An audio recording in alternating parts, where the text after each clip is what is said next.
Hey, good morning. Welcome to Resource Prepping. I'm your host, Greg. Welcome to the new subscribers. Thank you very much for liking, subscribing, referring this channel. Please continue to do so. News on the home front. $6.1 billion aid package again announced going to Ukraine. Latest audit shows 30 to 40% only making it to where that's actually needed. The rest of it is banked by corrupt officials, including Zelensky in Ukraine. Hey, Rob Portman, our Ohio U.S. Senator, what do you have to say to that? His reply, send more money, send more arms. Maybe a little bit more will make it. He didn't actually say that, I'm being sarcastic. But he's the one that's promoting these billion-dollar arms packages that only a third of it make it to where it's actually be. He has no comment. Yet here at the home front, our U.S. soldiers are having to sign up for food stamps to make ends meet. Hey, Senator Portman, why don't you champion our soldiers instead of foreign soldiers? You know, why don't you support our boys that are trying to put food on our table? Can you do that for once? Can you get on the side of America? Can you do that? I know you're not running for re-election. I'm sure you and Kasich will have some cushy job at CNN, but for now, while you're in office, can you promote a raise for our soldiers that are fighting, dying, and being wounded for our country? Can you possibly do that? Hey, Sherrod Brown, you're supposed to be the champion of the military. I don't hear you saying a thing other than send more money that goes nowhere other than corrupt officials' pockets because you're the lapdog of the Teamster unions and whoever else is paying you. How about we defend America and champion Americans? Can we do that? Can you guys get on the same page and say, wait a minute, this doesn't make sense. We're sending another $60 billion overseas while our servicemen sign up for food stamps and whatever welfare benefits they can get to feed their families? You think about that. The two governors, Greg Abbott and Ron DeSantis, I give them high fives, pat on their backs, 2 thumbs up for what they are doing. These illegal immigrants that their first actions are breaking our law and our Constitution with open borders are being transported all across the country courtesy of those 2 governors. 50 illegal immigrants were flown into Martha's Vineyard up in Massachusetts, where the Democrats, rich and famous, hang out.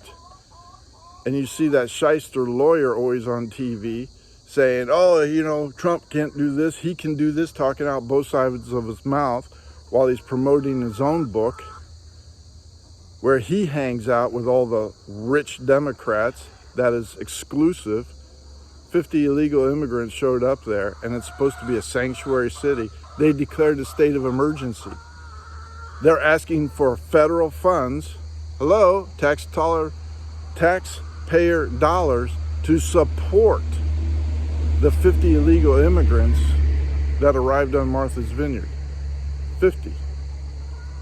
And yet, they're claiming they're a sanctuary state, but as long as the illegal immigrants do not encroach on the super wealthy Democrat donors, properties or anything else, and they are staying on the outskirts of Boston and other places, they're fine with it. Obama's got an $8.1 million mansion that he only uses once in a while in the summertime. How about housing them there? Can you do that? You guys are frauds and shysters. In the meantime, another 2 busloads of illegal immigrants shipped by the Texas governor that was supposed to be met in Washington, D.C. Central Station, took a detour, and they were dropped off in front of the border secure Vice President Kamala Harris. So you had approximately 100 illegal immigrants, non-English speaking people, that had their debit cards and ATFs and everything else already handed to them, were dropped off in front of Kamala Harris's house. And the people were furious. The liberal people were furious that had their hands out waiting for the buses since 5 in the morning. got rudely awakened when the bus took a detour. They didn't have anybody's hands to shake in front of the camera and say, "Welcome to Sanctuary City, D.C." Muriel Bowser is crying for federal funding when she declared Washington, D.C. a sanctuary city. She has her hands out again for taxpayer dollars. Do you see a theme going through this? It's fine for everybody else to accept illegal immigrants and fend for yourself, putting them up in hotels, apartments, or whatever happens to be vacant. But when it happens to, liberal Democrats in their own backyard, holy crap, it's a crisis. We can't have this. You Republicans are playing games. You Republicans are interfering with a managed migration. And if you look at that term, managed migration, that is part of the United States, or United Nations, I beg your pardon, United Nations 2030 agenda, a managed migration. Look it up. That managed migration quote was direct from our commander-in-chief, sleep at the wheel, Joe Biden. So he's following the UN Agenda 2030 and even quoting them with a managed migration. It's a lie, folks. They're destroying America on purpose. They want to create and divide America, and they're doing a great job.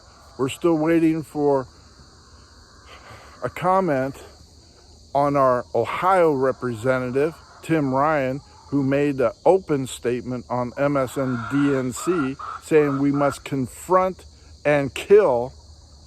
Let me say that again. You have a United States Congressman, Ohio Representative Tim Ryan, on MSNBC making a statement saying we must confront and kill MAGA supporters and semi-fascists. We must rid this country of these people. And do we hear any denunciation from the Democratic chair? Not a word. How about Joe Biden? He hasn't denounced that. He hasn't denounced Tim Ryan at all. Has anybody on the Democratic side said, no, you can't say that, that promotes violence? No. They want to incite riot, just the opposite of what they claim. These people are frauds and we are in trouble.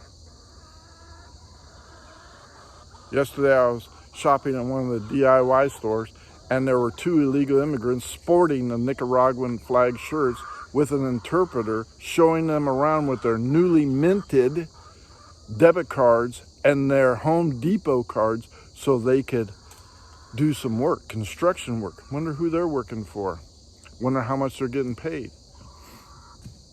They weren't speaking English, so they had their interpreter. Paid by whom? Are they a volunteer? I'd like to know. Meantime, I have to pay 18% interest on my DIY card to buy fencing that is in short supply because of all the other people saying, hey, my home is being invaded by, heroin addicts, junkies wandering the streets due to open borders. I had to spend another $190 on fencing posts to at least try and secure our property to keep from these junkies wandering off our country estate, as it was said by a liberal commentator. Yeah, we're in trouble, folks. You better wake up. As I told you before, fencing is in short supply, so people are buying them as much as they can get to fence in their properties, to be prepared for what's coming. Thank you for liking and subscribing. I certainly do appreciate you. Thank you for listening to me. Get yourself right with God. Get baptized, submerged in water. In the name of Jesus Christ, Greg out.